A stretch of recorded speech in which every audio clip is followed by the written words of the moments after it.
बिस्मिल्लाहिर्रहमानिर्रहीम, अस्सलाम वालेकुम। मैं हूं महक मीर और आप देख रहे हैं एएनएन न्यूज।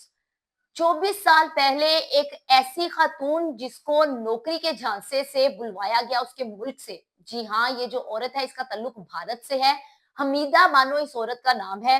ये औरत नौकरी के झांसे से अपने घर से निकली थी। इसको झांसा दिया गया कि इसको बड़ी अच्छी दुबई में नौकरी दिलवाई जाएगी, लेकिन दुबई जाने की बजाय हमीदा बानो पहुंच गई कराची, पाकिस्तान।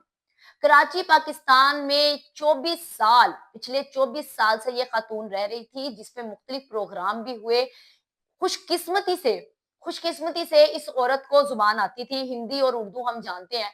और जैसे तैसे रो धोकर अपनी जिंदगी इसने कराची में गुजारी, क्योंकि ये जुबान जानती थी, जुबान समझती थी, इसलिए ये कराची में सरवाइव कर गई।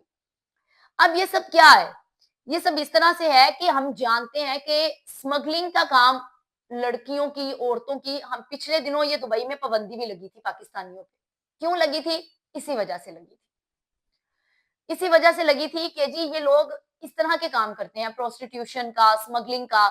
तो ये हमीदा बानो एक बहुत बड़ी निशानी या बहुत बड़ी कहें कि तस्वीर है हमारे सामने, कि इस औरत को भी स्मगल किया जा रहा था, लेकिन पता नहीं किस तरीके से ये औरत कराची पाकिस्तान में पहुंच गई। भारत से इसको स्मगल किया जा रहा था।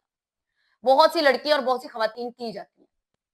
अब ये इस औरत को 24 साल बाद बहुत ही प्यारे तरीके से इसको इसके मुल्क में पहुंचा दिया गया। इसमें फॉरेन मिनिस्ट्री का एक बड़ा ही अच्छा और बहुत ही अहम किरदार है। फॉरेन मिनिस्ट्री ने इस औरत को इसके घर तक, इसके खानदान तक, इसके बच्चों तक पहुंचाने में बड़ा अहम किरदार अदा किया। और जब ये अपने खानदान वालों को मिली तो ज़ारों कतार रोने लगी।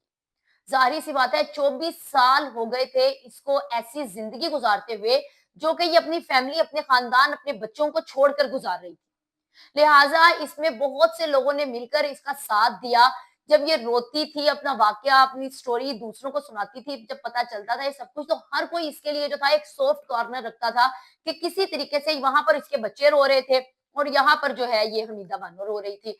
अब इमाम मस्जिद के ऐलान के जरिए जो है, और इमाम मस्जिद के फोन के जरिए ये तमाम इतला पहुंची, इनके राब्ते हुए, और कुछ पाकिस्तान के अच्छे लोग और कुछ भारत के अच्छे लोग जिन्होंने मिलकर इस खातून को इसके बच्चों से मिलवाया।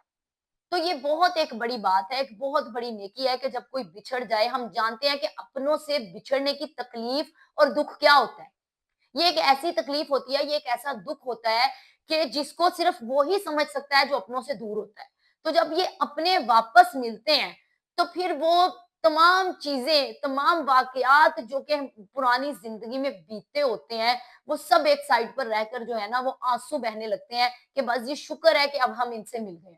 लिहाजा बहुत ही तलख जिंदगी, बहुत तकलीफ दे जिंदगी इस हमीदा बानो ने गुजारी कराची में, पाकिस्तान में। लेकिन आज वो बड़े प्यारे तरीके से बॉर्डर के जरिए जो है, बड़े बड़े खूबसूरत तरीके से इसको ले जाया गया। सबको पता चला कि भाई पाकिस्तान के लोगों ने एक बड़ा अच्छा और अहम काम किया है कि एक माँ को उसके बच्चों से मिलवाया है।